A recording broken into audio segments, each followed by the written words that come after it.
Ito, ang layo. Alam mo, ayokong isipin niya na nakalimutan ko siya. Alam ba tuwing birthday niya, palagi ko siyang dinadalaw dito. Walang nakakaalam. Siguro kung buhay yung anak mo. Malaki na siya, no? Kasi edad mo tayo. Tsaka sigurado kung maganda rin. Kagaya mo. Sigurado ko, dalaga na rin yun. At kasing bait din niya si Tyrone.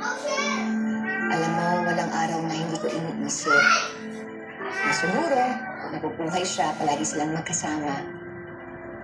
At kung paano protektahan ni Tyrone si Tali, siguro, ganun din ang gagawin niya sa kakambal niya.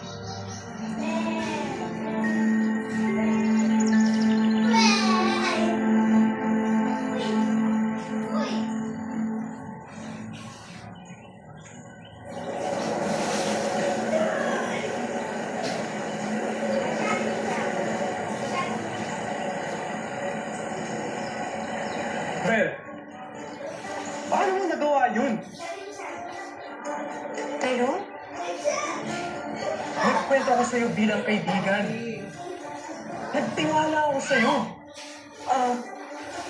Pero bakit ganun? Bakit mo pinagkalat yung mga sinabi ko sa iba? Tyrone, hindi ako yung nag-leak. I promise. Wala akong pinagsabihan. Wala. Paano nila nalaman? Bakit mo nagawa yun? Bakit mo pinaya si Tali sa buong campus? Ano yun? Sinundan niyo kami? Para magkaroon kayo ng grand reveal para sa lahat?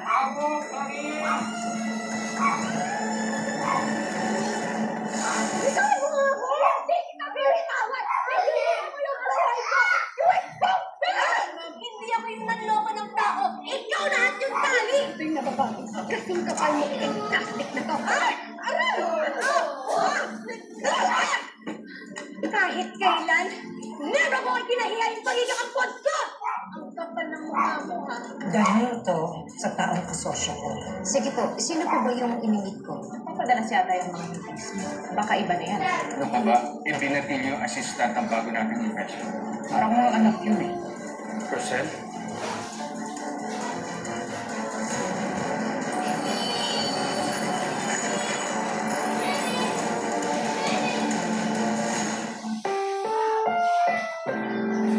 Ang programang ito ay rated SPG.